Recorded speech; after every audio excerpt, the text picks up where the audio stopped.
de Dieu, maison des âmes, tente de la rencontre. Lorsque Guy Herbulot, que je connaissais déjà bien, m'a demandé d'aider Alain Aubière, le vicaire général en charge de la coordination de l'ensemble du projet sur la problématique du financement, j'ai tout de suite accepté. Mais lorsqu'Alain Aubière me présentait le budget initial de 80 millions de francs, j'ai été époustouflé par l'audace de cet évêque qui avait pris une telle décision alors que le diocèse n'avait pas le premier sou pour le démarrer. Le financement prévisionnel envisageait que 12,5%, soit 10 millions de francs, soient couverts par des aides de l'État. Jacques Lang avait promis 5 millions de francs par le ministère de la Culture pour un musée intégré au projet qui est maintenant le musée Paul de Louvrier. 80%, soit 64 millions de francs, par du mécénat d'entreprise et 7,5%, soit 6 millions de francs, par des dons particuliers. J'ai tout de suite exprimé à Alain Aubière mon scepticisme sur le montant du mécénat qui était visé. Non pas que des chefs d'entreprise ne soient pas intéressés à titre personnel par le projet, mais parce que la mécanique du mécénat présupposait un retour d'image exploitable par leur entreprise en fonction des montants qu'ils apporteraient. Par ailleurs, trouver 6 millions de francs auprès de particuliers avec les techniques traditionnelles de l'Église me semblait utopique.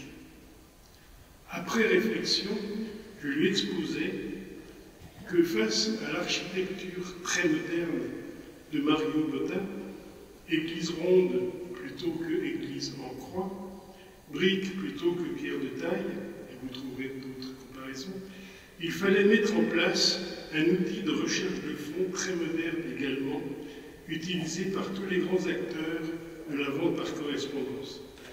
Mettre en place une base de données nominative sur une thématique attractive qui serait sollicitée tout au long de l'avancement du projet.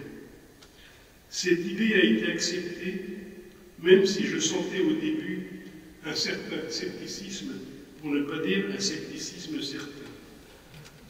La thématique que nous avons imaginée et qui a été retenue était « Devenez les bâtisseurs de cathédrales du XXIe siècle ».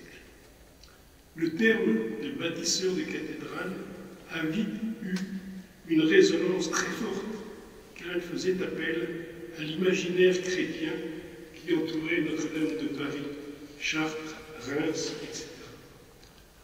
Mais comment amorcer notre base de données? Il nous fallait faire un premier mailing sur un cœur de cible potentiellement motivé.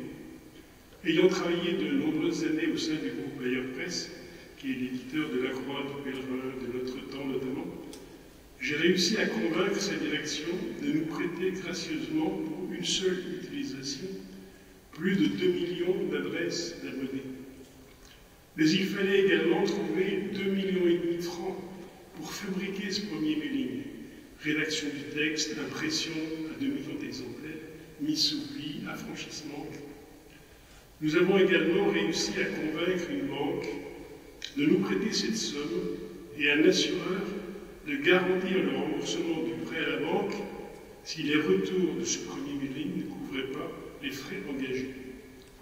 Cela a marché bien au-delà de nos prévisions et de nos espérances. Est-ce la chance ou la providence? À vous de juger. Après 5 ans d'un travail acharné, la base de données comprenait 400 000 donateurs qui avaient donné en moyenne 200 francs. Au final, le budget de la cathédrale a été de près de 92 millions de francs, soit 14 millions d'euros, 15% de plus que le budget initial, quelques dépassements, c'est bien normal sur un projet aussi complexe, qui s'est réparti ainsi les aides publiques 2 millions 100, soit 15%. Le ministère de la Culture a tenu sa promesse, a apporté 800 000 euros, la région Île-de-France 800 000 également, et l'établissement public d'Évry, 500 000 euros.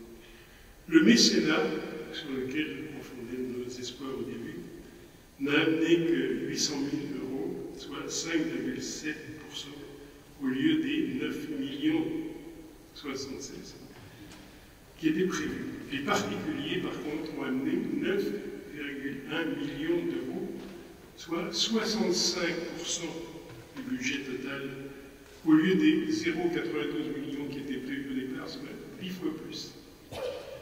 L'Église a apporté par les chantiers du cardinal et par le diocèse de Munich 1,5 million, et il y a par ailleurs 500 000 euros de dons en nature, essentiellement des artistes qui ont apporté leur contribution et pour lesquels une bonne partie d'entre eux n'ont pas souhaité se faire payer. Maison de Dieu, maison des âmes.